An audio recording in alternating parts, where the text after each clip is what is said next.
Füzuli ilə Şekspirin on oxşarlığı yazar Dalğa Xatınoğlu. Bir neçə xalqın klassiklərini çeşidli dillərdə oxuyurkən nadir şairlər tapmaq olur ki, özündən öncəki şairlərin şineli altından çıxmasın. Hətta miladi tarixin ilk erasında Avropanın qaranlıq və sükuta dalmış ədəbiyyatından sonra baş qaldırmış şairlər daha çox Yunan və Roma ədəbiyyatı ənənəsini diriltməklə məşğul olublar. Miltondan tut Dante'ye qədər, ancaq Şekspirlə təxminən eyni çağda yaşamış Füzulinin dövründə Avropada ədəbiyyat çiçəklənir, Orta Şərqdə isə zavala uğrayırdı. Bizim ədəbiyyata çox yaxın ab-havada olan önəmli fars və ərəb şairlərinin hamısı 16-cı əsrdən öncə yaşayıblar. Əgər Füzulini bu önəmli şairlərin sırasına daxil etsək, o, Orta Şərq klassik ədəbiyyatının son beşiyidir. Fars və ərəb dilində əsərlər yaratdığına baxmayaraq, onların heç biri Füzulini önəmli şair saymayıblar. Sadə səbəbi, türk dilindəki qəzəlləri ilə zirvəyə qalxan Füzuli, fars və ərəb dilində güclü sənət nümunəsi ortaya qoya bilməyib. Ancaq Hafiz Şirazidən sonra 200 ildən çox dalana dirənmiş fars ədəbiyyatı yeni bir səbk, məktəb ilə dirçəldi, Hind məktəbi. Bu məktəbin öncülü isə Sahib Təbrizidir. Yəqin ki, Azərbaycan dilində orijinal şeirlərini oxumusunuz. Sahib, Füzulinin şineli altından çıxıb. Həm fars dilində yazdığı şeirlərdə saysız-hesabsız Füzulidən iqtibasları var, həm də şeirə yanaşma tərzini dəqiq Füzulidən götürüb, baxmayaraq ki, məzmunu Füzuli qədər dərin deyil və təxminən tamamilə estetika üzərində qurulub.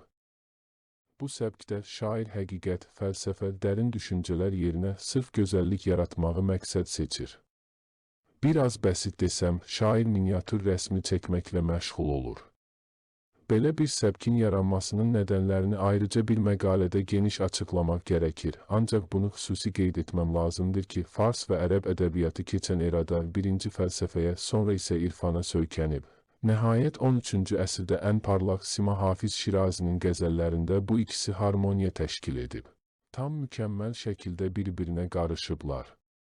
İstər fəlsəfi, istərsə irfani klassik əsərlərin diqqət mərkəzində həqiqət dayanır. Bütün şairlər çalışıblar həqiqətin nə olduğunu təfsir və təsvir etsinlər. Ancaq Füzuli və Şekspirin yaradıcılığı forma baxımından klassik görünsə də, daha çox romantizm məktəbini təmsil edir. Bu dövrün düşüncəsi böyük bir kəşfə nail olmuşdur. Ən dərin həqiqət gözəlliyin özüdür. Buna görə gözəllik 16-cı əsrdən sonraki şairlərin hamısının, o cümlədən qərbdə romantizm məktəbinə bağlı sənətkarların diqqət mərkəzində oldu. Həm romantizm, həm Hind məktəbi 17-ci əsrdə tam formalaşıb, çiçəklənməyə başladı. Romantizmin ən ünlü şairlərindən John Keats deyir, həqiqət gözəllikdir, gözəllik isə həqiqət. Buna görə Şekspirlə Füzuliyə yetim inci dedim ki, başqalarının övladı, davamçısı deyil, özlərindən doğmuş və ədəbiyyatda yeni bir alan açmış şairlərdirlər. Həm də yetim inci başqa incilərdən daha iri olur.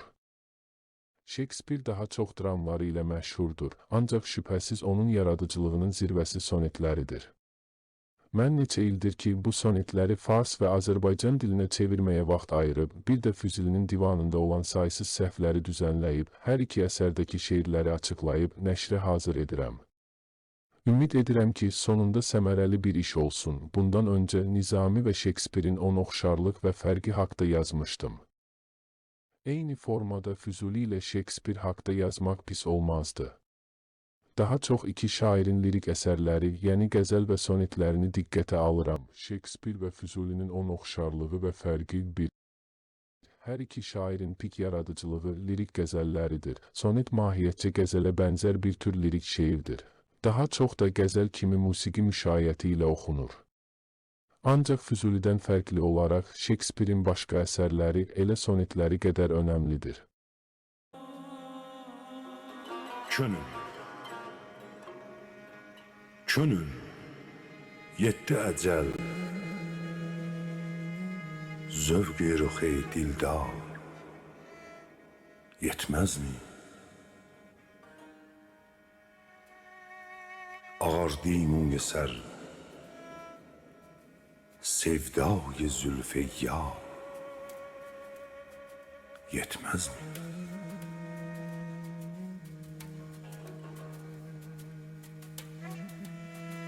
Yetirdi başını gerdun ayağa bar mehnetten.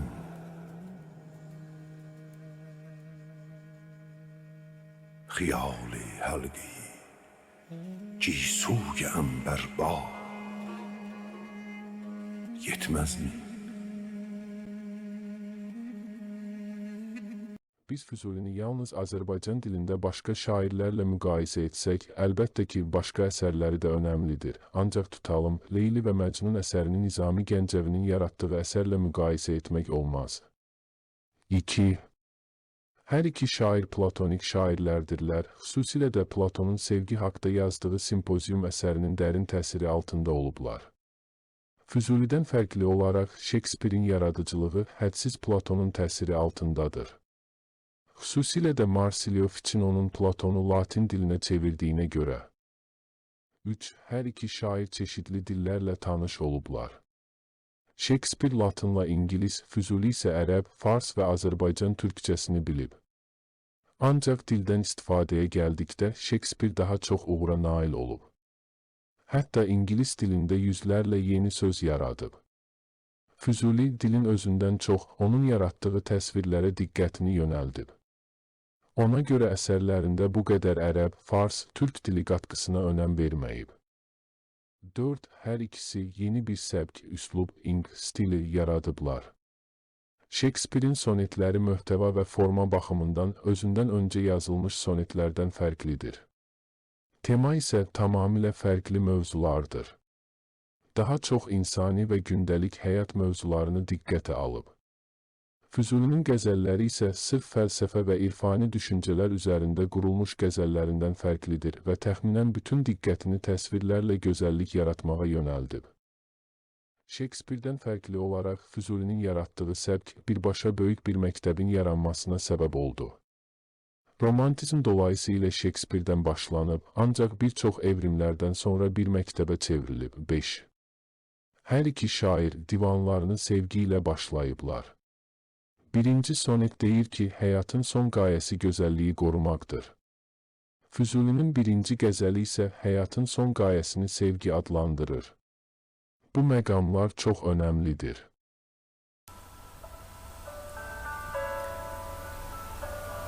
Şekspirin 18-ci soneti.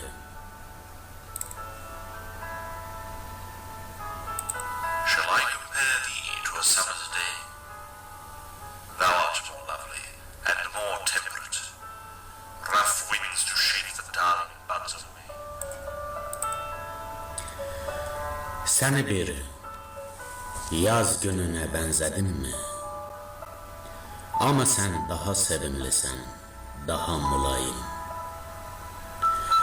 Titrədər sonbahar qonçasını sərt yellər və bir göz qırpımında keçər qısa yaz. Göyün güzgüsüdür parlaq günəş, amma bir an parlaq, sonra altın üzü, bulud altında solğun.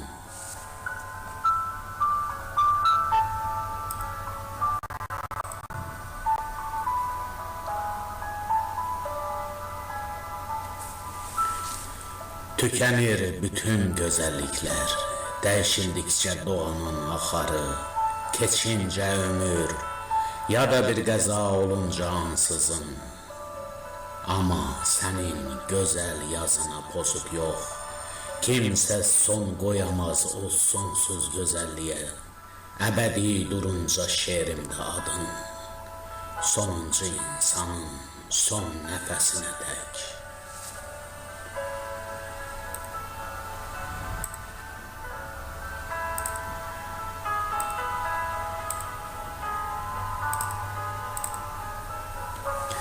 Ölüm öynəməz səni kölgələri azdırmaqla və sonuncu gözün son qırpımına tək yaşayacaq səni göstərən şehrim. Divanlar adətən Tanrıya, yaxud Qərbdə ilham tanrıçalarına musiq birbaşa mədh ilə başlayır, ancaq gözəllik və sevgi ilə divanın başlanması göstərir ki, hər iki şairin gözündə gözəllik həqiqət və Tanrı ilə eynidir. Füzulidən fərqli olaraq Şekspir gözəlliyi dilin özü ilə yaradıb, ancaq Füzuli daha çox miniatür təsvirlərlə bu işi görüb. 6.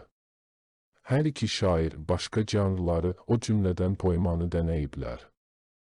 Shakespeare'dən fərqli olaraq Füzulinin başqa əsərləri, o cümlədən Leyli və Məcnun poeması qəzəllərində olan gücə malik deyil. 7. Hər iki şair krallara olduqca yaxın, ancaq dominant dini düşüncədən olduqca uzaq olublar. Füzulinin tanrısı sevgilidir, qəti şəriətdə olan tanrı deyil. Ona görə də çoxlarında sual yaranır, Füzulinin sevgilisi tanrıdır, yoxsa bir qadın, yoxsa bir oğlan. Shakespeare'in də sonetlərində eyni çaşqınlıq var. Shakespeare isə tamamilə Yunan və Roma metafizikasına yaxın bir ruhda olsa da xristian olub və İncilin ingilis dilinə tərcüməsində də deyilənə görə rolu var, ancaq əsərlərində qəti xristianlıq qoxusu yoxdur. Füzulidən İslam qoxusu gəlsə də şəriət deyil, mənəvi qoxudur. 8. Hər iki şair uzun illər donuq bir halda iflasa uğramış ədəbiyyata yeni alan açıb, dalandan çıxarıblar və davamçıları bu alanı məktəbə çevirib. Romantizm dəqiq Shakespeare'in bətnindən yaranıb və modernizmin İngilis ədəbiyyatında anası sayılan Emily Dickinson belə onun təsiri altında olaraq qalıb.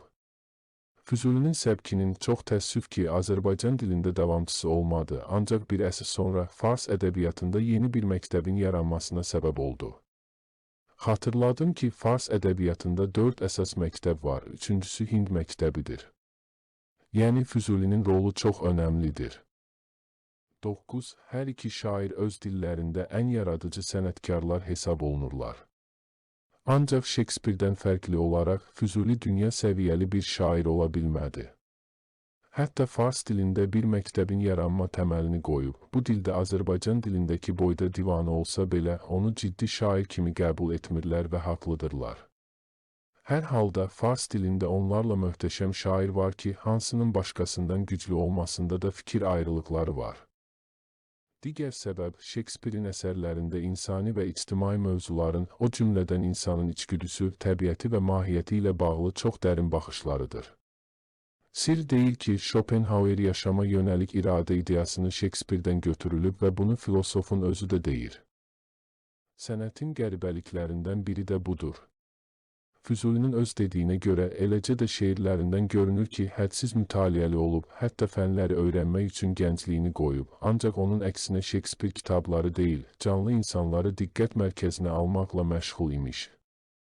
Buna görə də çox tez kütlələrin diqqətini çəkib 10.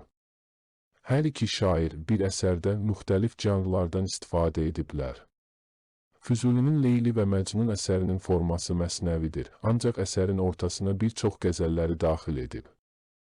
Eləcə də Shakespeare bir komediya içində bəzən çox dərin bir lirik şeiri daxil edib. Ancaq Füzulidən fərqli olaraq Shakespeare əsərlərinin içində nəsrdən də istifadə edib, xüsusilə də alçaq təbəqəli insanların dialoqu adətən nəsdir. Füzuli isə Shakespeare'dən fərqli olaraq müxtəlif vəznlərdə şeir yazıb. Shakespeare'in əsərlərinin hamısı lambic pentametr ritmdə yazılıb, hətta sonetlərinin hamısı bu ritmdədir.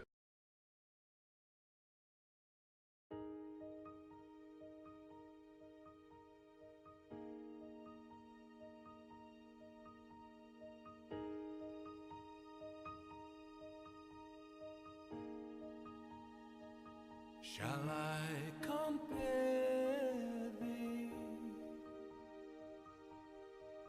to a summer's day? Thou art more lovely and more temperate. Rough winds do shake the darling buds of May, and summer's leaves hath all too short a date.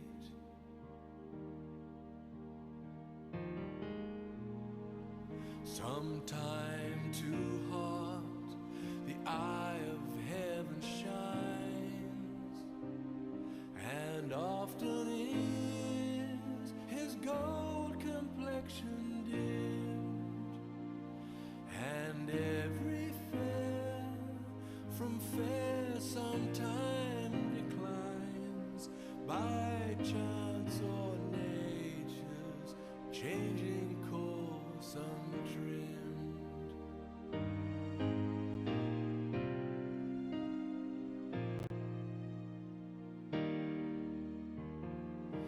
thy eternal summer shall not fade, nor lose possession of that fair thou owest, nor shall death brag thou wanderest in his shade, when in eternal lines to time thou growest. So long as men can breathe or eyes can